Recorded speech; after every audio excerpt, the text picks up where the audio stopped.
4월 24일 금요일 새벽 예배를 하나님께 드립니다. 오늘의 말씀은 신명기 9장 9절부터 21절까지의 말씀입니다. 스크린 보시면서 함께 말씀을 읽겠습니다. 그때 내가 돌판들 곧 여호와께서 너희와 세우신 언약의 돌판들을 받으려고 산에 올라가서 40주 40야를 산에 머물며 떡도 먹지 아니하고 물도 마시지 아니하였더니 여호와께서 두 돌판을 내게 주셨나니 그 돌판의 글은 하나님이 손으로 기록하신 것이요 너희의 총옛날에 여호와께서 산상 불 가운데서 너희에게 이르신 모든 말씀이니라. 40주 40야를 지난 후에 여호와께서 내게 돌판 곧 언약의 두 돌판을 주시고 내게 이르시되 일어나 여기서 속히 내려가라. 내가 애굽에서 인도하여 낸 내 백성이 스스로 부패하여 내가 그들에게 명령한 돌을 속히 떠나 자기를 위하여 우상을 부어 만들었느니라. 여호와께서 또 내게 말씀하여 이르시되 내가 이 백성을 보았노라. 보라 이는 목이 곧은 백성이니라. 나를 막지 말라. 내가 그들을 멸하여 그들의 이름을 천하에서 없애고 너를 그들보다 강대한 나라가 되게 하리라 하시기로 내가 돌이켜 산에서 내려오는데 산에는 불이 붙었고 언약의 두 돌판은 내 두 손에 있었느니라. 내가 본즉 너희가 너희의 하나님 여호와께 범죄하여 자기를 위하여 송아지를 부어 만들어서 여호와께서 명령하신 돌을 빨리 떠나기로 내가 그 두 돌판을 내 두 손으로 들어 던져 너희의 목전에서 깨뜨렸노라. 그리고 내가 전과 같이 40주 40야를 여호와 앞에 엎드려서 떡도 먹지 아니하고 물도 마시지 아니하였으니 이는 너희가 여호와의 목전에 악을 행하여 그를 경노하게 하여 크게 죄를 지었습니다. 여호와께서 심히 분노하사 너희를 멸하려 하셨으므로 내가 두려워하였노라. 그러나 여호와께서 그때에도 내 말을 들으셨고 여호와께서 또 아론에게 진노하사 그를 멸하려 하셨으므로 내가 그때에도 아론을 위하여 기도하고 너희의 제 곧 너희가 만든 송아지를 가져다가 불살라 찢고 티끌같이 가늘게 갈아 그 가루를 산에서 흘러내리는 시내에 뿌렸느니라. 아멘. 우리는 지난 말씀을 통해 이스라엘 백성들이 가나안 땅을 얻게 된 것과 그 가나안 땅을 얻게 되는 과정에서 벌이는 전쟁 가운데서 하나님이 그들에게 승리를 주실 것에 대하여 들어왔습니다. 그런데 하나님은 이렇게 그들이 전쟁에서 승리할 수 있게 된 그 원인이 바로 그들의 공의로움이 아니라 하나님의 신실하심과 또 그 땅에 사는 바로 가나안 민족의 악함 때문이라는 것을 다시 한번 분명하게 말씀해 주셨습니다. 그러면서 어제의 말씀과 오늘의 말씀에 이스라엘 백성에 대하여 이렇게 표현하고 계십니다. 너는 목이 곧은 백성이라 라고 말입니다. 여러분, 그래서 하나님께서 하나님이 행하신 일을 기억하라 라는 것과 동시에 바로 이스라엘 백성들이 목이 곧은 모습을 얼마나 하나님께 보여왔는지에 대하여도 동일하게 기억하라 라고 말하십니다. 여러분, 오늘의 말씀부터 시작해서 그래서 하나님은 모세를 통해 그들이 과거에 어떤 모습을 보여왔는지를 다시 한번 요약해서 이야기해주고 있는데요. 여러분, 왜 이러한 사실을 그들이 아는 것이 중요할까요? 바로 그것은 두 가지 때문일 것입니다. 우리의 교만을 낮추시기 위해서, 그리고 그렇게 우리의 죄악에도 불구하고 우리를 신실하게 인도하시는 하나님을 바라보기 위해서입니다. 광야에서 이스라엘 백성들은 여러분이 아시다시피 참으로 많은 원망과 불신을 하나님 앞에 보였습니다. 그러나 여러분, 그것들 중에 가장 대표적이면서 가장 하나님을 분노하게 했다라고 해도 과언이 아닌 사건은 바로 오늘 우리가 읽은 금송아지 사건입니다. 여러분, 금송아지 사건이 언제 일어나게 되나요? 그 사건은 바로 하나님께서 모세를 시내산으로 불러 하나님의 명령인 바로 십계명을 두 돌판에 새겨주실 때 일어나게 됩니다. 오늘 말씀 9절에도 보듯이 모세가 시내산에 올라가 40일을 밤낮으로 먹지도 마시지도 않고 완전한 금식을 통해 하나님께 나아갔을 때 하나님이 이스라엘 백성을 위하여 두 돌판을 준비하십니다. 그리고 하나님께서 친히 손으로 기록하셨다고 말합니다. 여러분, 하나님께서 손가락이 있으셔서가 아니라 하나님께서 직접 그 돌판에 명령을 새겨 넣었다라는 의미를 더욱더 표현하고 있는 것입니다. 여러분, 우리도 누군가의 선물을 할 때 우리의 손으로 준비한 것들이 훨씬 더 많은 정성이 들어가고 또 그 안에 더 많은 마음을 담기도 합니다. 하나님께서 그만큼 그 두 돌판에 하나님이 친히 손가락으로 쓰셨다라고 표현할 만큼 바로 이스라엘 백성들을 그렇게 사랑하셔서 하나님과 이스라엘 관계, 그 언약의 관계를 바로 이 돌판에 새겨주신 것입니다. 그런데 산에서 하나님은 이스라엘 백성을 위한 그 사랑을 새겨 넣으시는 바로 그 순간, 이스라엘 백성은 어떤 모습을 보였나요? 두 돌판을 준비하신 하나님께서 갑자기 모세에게 이렇게 말씀하십니다. 너는 일어나 속히 내려가라 라고 말이죠. 그러면서 지금 이스라엘 상황이 어떠한지를 12절의 말씀을 통하여 이렇게 말하고 계십니다. 내가 애굽에서 인도하여내 내 백성이 스스로 부패하여 내가 그들에게 명령한 돌을 속히 떠나 자기를 위하여 우상을 부어 만들어내니라 라고 말입니다. 모세는 알지 못했던 산아래의 일은 무엇입니까?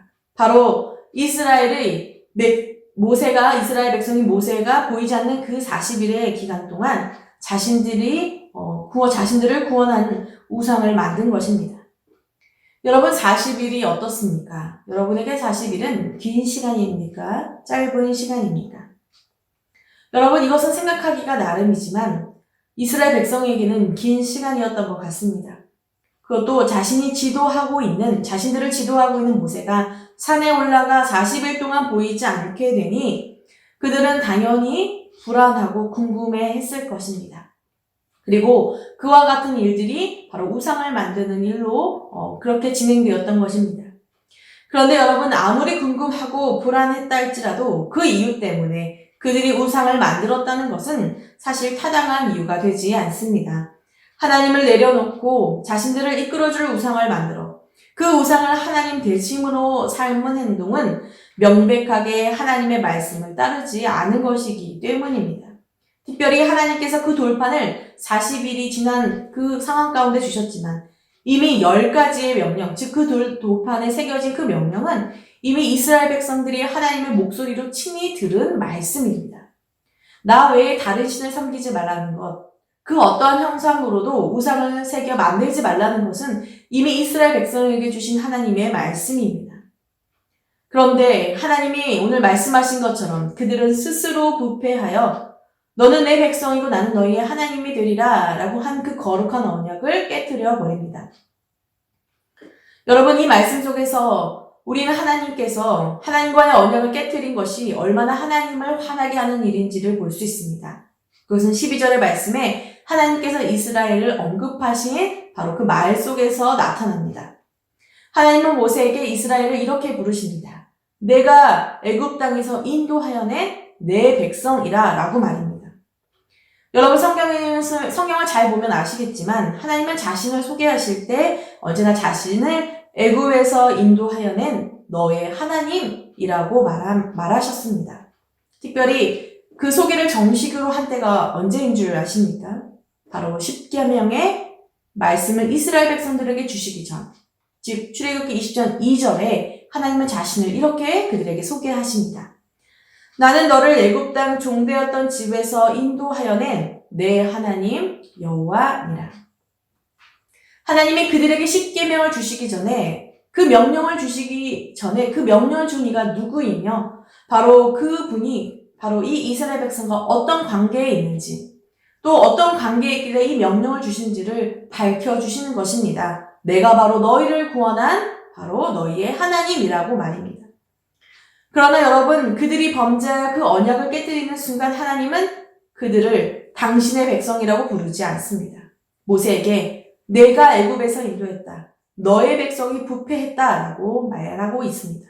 더 이상 이스라엘 백성이 하나님의 소유, 하나님의 백성이 아니라는 말씀입니다. 여러분 이것이 얼마나 무서운 말이냐면 뒤에서도 나오지만 하나님은 자신과의 언약을 깨뜨린 바로 그들을 악한 죄를 짓고 살아가는 가나안 민족들처럼 멸하시겠다고 선포하고 계십니다. 또 나중을 보면 그들을 모두 죽이시지는 않겠다 하실지라도 하나님이 그들을 가나안 땅으로 보내실 때 하나님이 그들과 함께 가지 않으시겠다고 천사를 보내줄 테니 모세 네가 이들을 끌고 가라라고 말하고 계십니다. 여러분 이스라엘 백성뿐만이 아니라 우리 역시 우리에게 가장 큰 축복은 무엇일까요? 우리들에게 가장 큰 소망이 되는 것은 바로 여호와께서 우리와 함께 하시는 것일 것입니다. 즉 임마누엘입니다.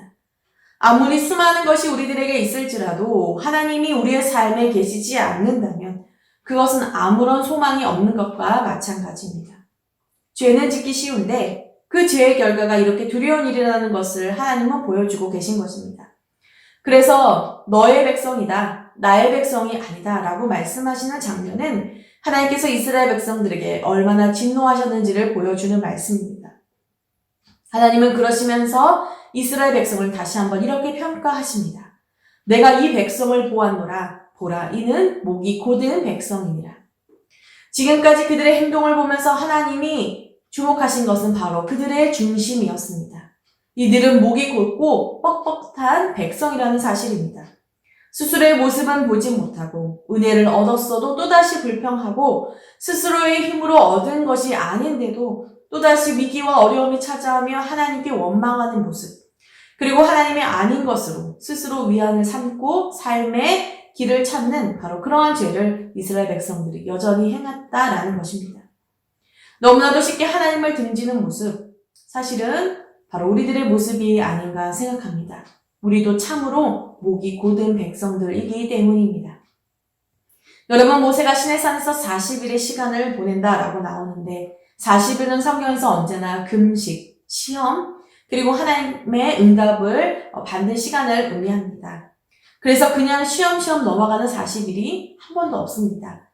모세의 40일의 기도, 예수님의 광야의 40일, 또 가나안 정탐꾼들의 40일을 보면 알 수가 있습니다. 그런데 이 40이라는 숫자를 통해 한 가지 든 생각이 있습니다. 바로 지금 저와 여러분도 그러한 시간을 보내고 있다라는 것이죠. 집에 머물러야 하는 시간이 벌써 한 달이 조금 넘어가고 있습니다. 어쩌면 이 기간이 우리가 하나님을 바라보고 기다려야 하는, 때로는 이스라엘 백성들처럼 이 기간이 언제 끝날지 모르겠다라는 바로 그런 시간이 우리들에게 들 것입니다. 그러면서 우리에게 도전이 되는 것은 바로 우리는 이 시간을 어떤 모습으로 보내야 하는가. 여러분, 하나님은 바로 우리들에게 우리가 어떤 모습으로 보내야 하는지를 바로 두 가지 예를 통하여 오늘 보여주고 계십니다. 바로 모세처럼 하나님을 가까이 하고 바라보며 하나님의 인도하심을 구하는 모습. 만약 그렇지 않는다면 이스라엘 백성들처럼 하나님을 기다리지도 바라보지도 않고 스스로의 구원자를 찾아 약속을 저버리는 모습. 바로 이 선택의 갈림길에 우리가 있다라는 것입니다.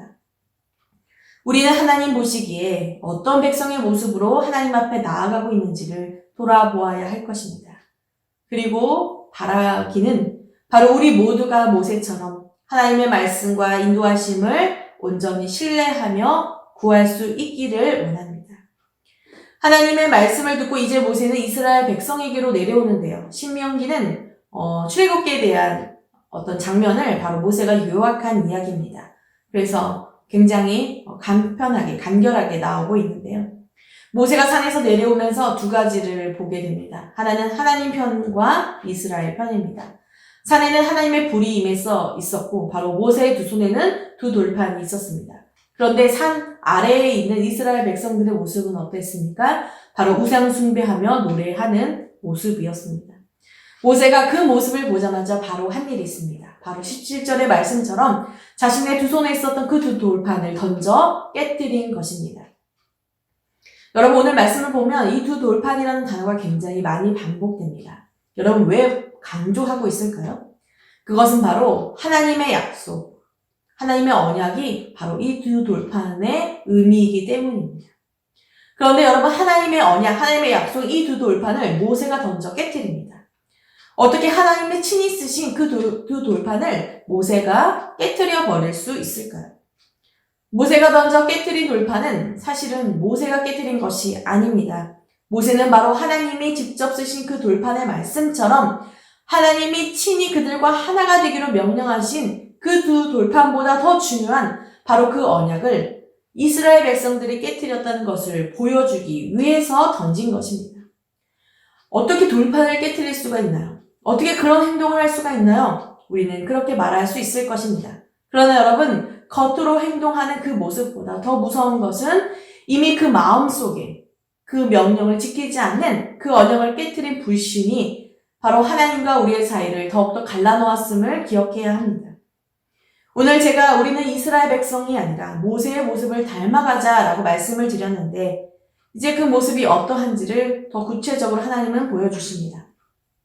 하나님은 이스라엘 백성들의 큰 죄악으로 인해 엄청난 심판을 명하십니다. 모세에게 나를 막지 말라라고 말씀하시면서 하나님은 이들을 모두 전멸시키시겠다라고 말하고 계십니다.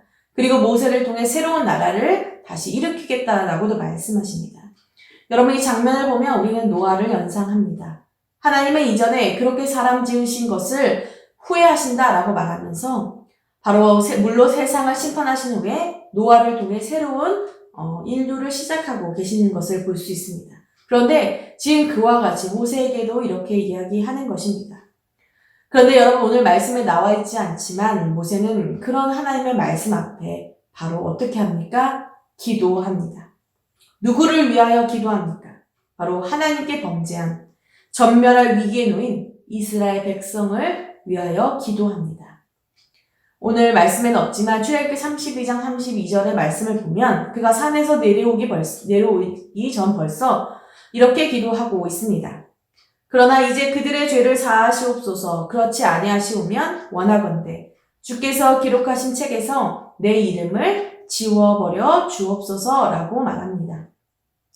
그들을 모두 벌하신다면 자신 역시 하나님의 책에서 이름을 지워달라는 이야기입니다. 그들과 함께 운명을 같이 하겠다라는 말입니다. 여러분, 과연 이렇게 기도하는 사람이 얼마나 있을까요? 오늘날 모세와 같은 지도자, 모세처럼 이렇게 기도하는 하나님의 사람이 얼마나 있을까요? 이 기도 외에도 모세는 하나님의 이름과 하나님의 영광을 위해 바로 이스라엘 백성을 용서해달라는 회개의 기도를 드립니다. 오늘 말씀 18절과 19절에도 자세히 이렇게 이야기하고 있습니다. 제가 그 말씀을 다시 한번 읽겠습니다. 그리고 내가 전과 같이 40주 40야를 여호와 앞에 엎드려서 떡도 먹지 아니하고 물도 마시지 아니하였으니 이는 너희가 여호와의 목전에 악을 행하여 그를 경노하게 하여 크게 죄를 지었습니다. 여호와께서 심히 분노하사 너희를 멸하려 하셨으므로 내가 두려워하였노라. 그러나 여호와께서 그때에도 내 말을 들으셨고 이전처럼 모세는 40주야를 금식하며 완전히 엎드려져서 하나님께 기도했습니다. 이스라엘의 죄 앞에 하나님의 두려운 심판 앞에 바로 엎드린 것입니다. 모세의 표현대로 모세는 너무나도 두려웠습니다. 하나님이 내 기도를 들으시지 않으시면 어쩌할까? 하나님의 심판을 거두시지 않으면 어떠할까? 여러분, 하나님 그 자체를 두려워했을 것입니다. 그러나 그것만 말하지 않습니다. 오늘 모세는 여호와께서 바로 그때에도 자신의 말, 기도의 소리를 들으셨다라고 고백합니다. 전멸하기로 작정하신 하나님, 이스라엘 백성과 함께 하지 않으시겠다는 하나님께서는 바로 그와 같은 상황 속에서도 회개하는 기도 소리, 자신의 생명을 걸고 기도하는 바로 그 소리를 들으신 것입니다. 주석학자는 이 모세의 기도가 바로 아무런 죄도 없이 자신의 생명을 대신 주신 바로 겟세마네 예수님의 기도와 같다라고 보기도 합니다. 바로 이렇게 죄를 위해, 우리 공동체를 위해, 이 세상의 죄를 위해 기도하는 한 사람의 기도를 하나님은 반드시 들으시고 결국 구원하신다는 놀라운 말씀입니다. 사랑하는 여러분, 앞에서 제가 그렇게 말씀을 드렸습니다. 우리는 어떤 사람인가? 우리에겐 이 모세의 기도가 있는가? 아니면 이스라엘 백성처럼 원망과 불신의 죄를 지으며 살아가야 하는 사람인가? 라고 말입니다. 하나님은 이 기도를 기다리고 계심을 믿습니다. 단 한 명이라도 하나님의 마음을 가지고 우리와 공동체와 이 세상을 위해 기도하는 한 사람을 기다리신다는 것입니다. 그때에도 응답하셨던 것처럼 우리가 이 모세와 같이 영적인 40일의 시간을 보내야 할 것입니다. 여러분, 마지막으로 우리의 기도에는 반드시 이 세상의 리더들, 특별히 교회의 리더들을 향한 중보가 있어야 함을 주님은 보여주고 계십니다. 20절의 말씀에 하나님은 백성들을 바르게 인도하지 못하고 우상을 만들었던 바로 아론에 대하여 진노하셨다라고 말합니다. 이스라엘 죄와 바로 아론의 죄를 따로 얘기하신 것은 바로 교회의 리더가 얼마나 중요한 리더인지, 자리인지를 보여주는 것입니다. 그러니 당연히 모세가 그 진노에 대하여서 아론을 위해서도 기도했다라고 말하고 있는 것입니다. 사랑하는 여러분, 이 세상은 이미 교회를 수없이 손가락질하고 있고 특별히 교회 리더들 역시 손가락질을 받고 있습니다. 그들 중에는 명백히 사회적으로 또 하나님 앞에서 마땅한 벌을 받을 만한 죄를 지은 사람들도 분명히 있습니다. 그러나 여러분, 우리가 할 일은 손가락질이 아닙니다. 그들의 죄로 인한 이 세상을 위하여 특별히 교회 리더들을 위해 더욱 기도할 때라고 주님은 말씀하십니다. 모세의 기도와 그 기도에 응답해 주셔서 하나님의 신실하심으로 인해 다시 이스라엘 백성이 하나님의 구원을 얻은 것처럼 우리도 이스라엘과 같은 거역의 모습이 아니라 바로 기도로 우리에게 주어진 믿음의 길을 걸어가야 할 것입니다. 무엇보다 하나님이 원하시는 것은 심판이 아닙니다. 물로 세상을 심판하신 하나님은 더 이상 물로 세상을 심판하지 않으시겠다고 무지개로 약속하셨습니다. 하나님께서 진정으로 원하시는 것은 죄로 인한 멸망이 아니라 우리가 하나님과 온전히 화목하기를 원하는 그 사랑의 관계라는 것을 잊지 말아야 합니다. 따라서 모세처럼 예수님처럼 하나님의 사랑에 신실하게 응답하고 또한 이 세상과 하나님을 화목하게 하는 그런 하나님의 아들들이 되시기를 기도합니다. 오늘 이 말씀을 묵상하며 또 우리에게 주신 기도 제목을 바라보며 함께 기도하겠습니다.